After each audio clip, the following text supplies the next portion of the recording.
Hello,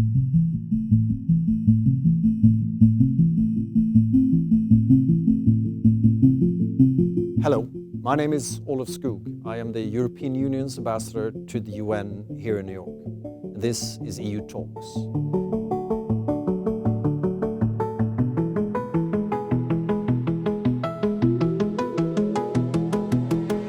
The goal of the UN is to improve the daily lives of citizens around the world. But the UN is a complicated place. In the EU Talks series, we will openly discuss the UN's work and how it delivers. Every month, EU Talks will engage with diplomats, UN officials, but also with experts, journalists, activists, creating what I hope will be a valuable space, especially for young people.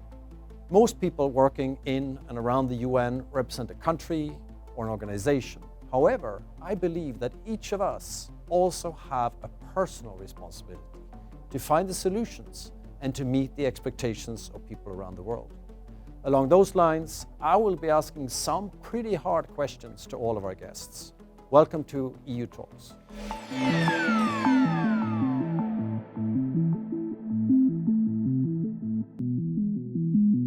Hi, my name is Silvio Gonzato. I'm the deputy head of the EU delegation here in New York. June is Pride Month here in New York, and so we decided to dedicate today's EU Talks series to the issue of LGBTIQ rights.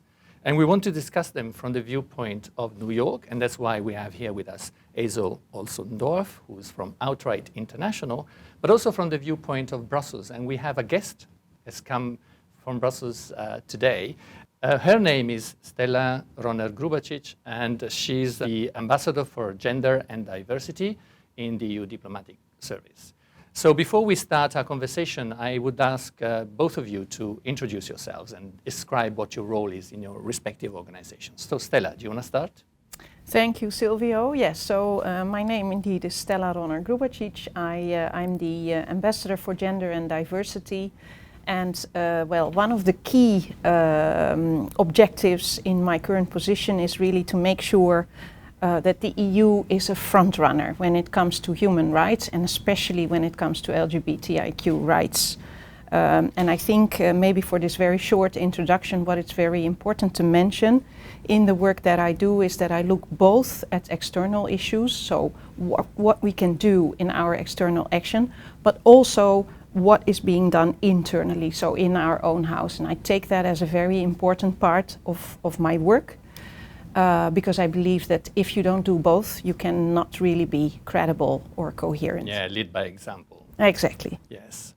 Hazel, what about you? So hi, my name is Hazel Olson-Dorf. I work for Outright Action International. Outright is a leading international organization working for LGBTIQ human rights. We work with activists, grassroots organizations, policymakers, and other partners like the EU and the UN to basically create meaningful change for queer people all over the world. And we do that through research, advocacy, and movement resourcing. And as a content creator at Outright, it's my job to take the work that we do and turn it into accessible stories that we share on our social media. So that everyone, you, me, someone on the street, can understand the work that my amazing colleagues do. So as I said, today's talk is about bringing two worlds closer together, both multilateral organizations, the UN and the EU, and see how we can be mutually supportive. And I thought I would start with a question that Hazel might want to ask you, Stella, and then we take it from there. Yeah, thank you so much. So personally, as a young, queer, non-binary person who embodies multiple intersectional identities, I'm wondering what the EU is doing to promote other queer, gender diverse people's participation in public space. I think it's good to start by saying that obviously not all is in order yet in the EU as well. So I would like to begin by saying that we also look, apart from the fact that we look internally, but we also look internally in the EU.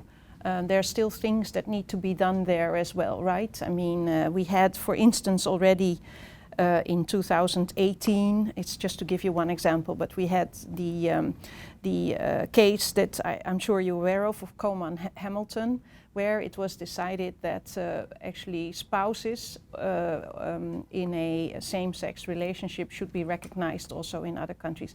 That still needs to be implemented. So these are issues where we still need to do work. But if you then zoom out a little bit and look at what we do more globally, I really think we start with doing something that you just mentioned, namely, we feel that now we need, first of all, to create space for LGBTIQ community.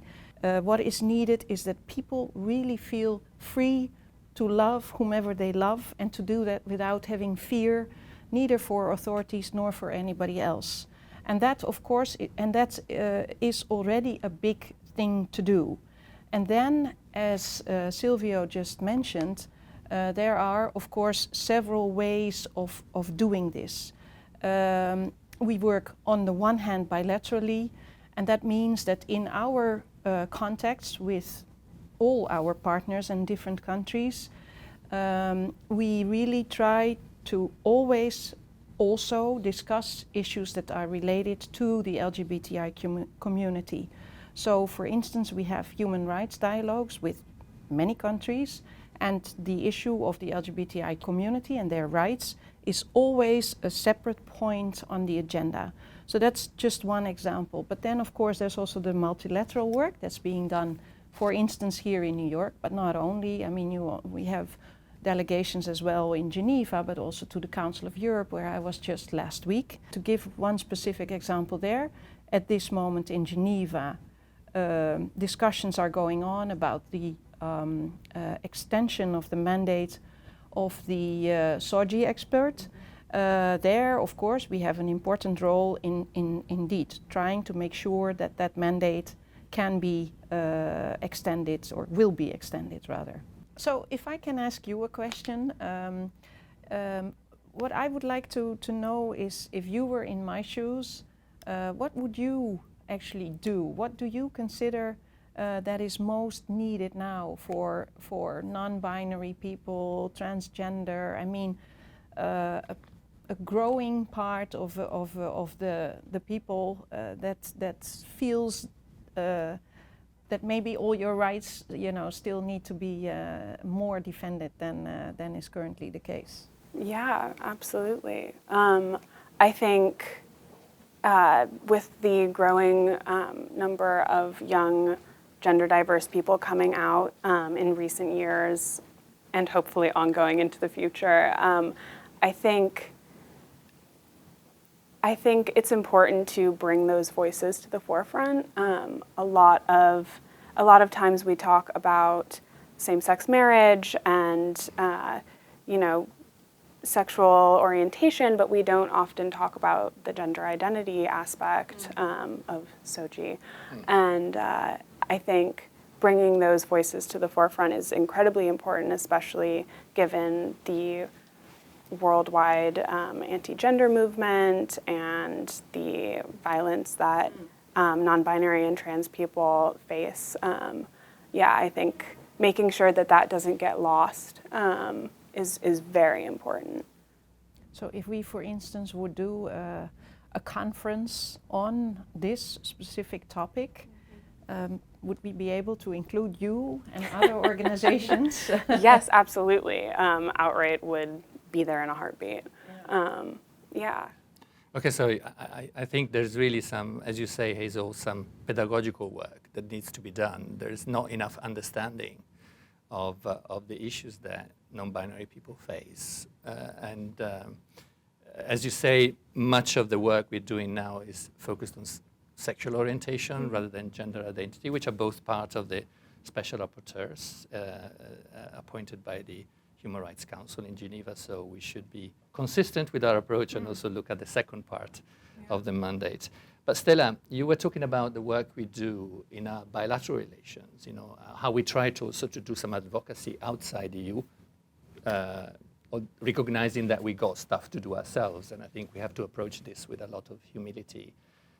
I was Human Rights Director when I was still in Brussels, and so I remember raising these issues in human rights dialogues. And it can be very difficult in countries where this is totally taboo or is still considered very, very sensitive. So how can you approach it when you know, you're faced with such, you know, in a way, hostile environment? Yeah. Yeah, that is, of course, the very difficult question. And whenever I have discussions like this, I always try to explain, I mean, this is actually where also the hard part of diplomacy comes in, right? I mean, this is where what we need diplomacy for, namely to really engage with partners, even if we know, or especially when we know that it is difficult, to try and explain why this is so important and why this is so important for us. And that, I said it last week, as I said already, I mean, in Strasbourg as well, that is the hard part of this work. And you mentioned something else, Silvio, that I think for us is going to be increasingly important, and that is really the fight against the anti-gender narrative, the hate speech. And I think that, especially now in a moment when we have a war on the European continent, is an additional challenge for us, really.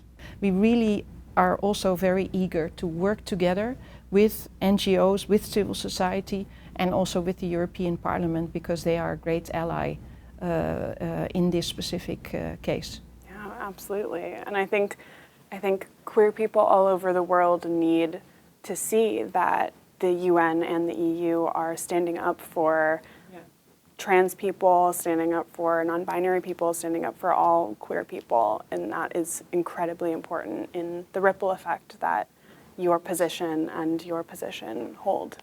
So the fight goes on, and indeed the challenge is to allow this space for you guys to come forward, to put forward your views, your needs, your expectations.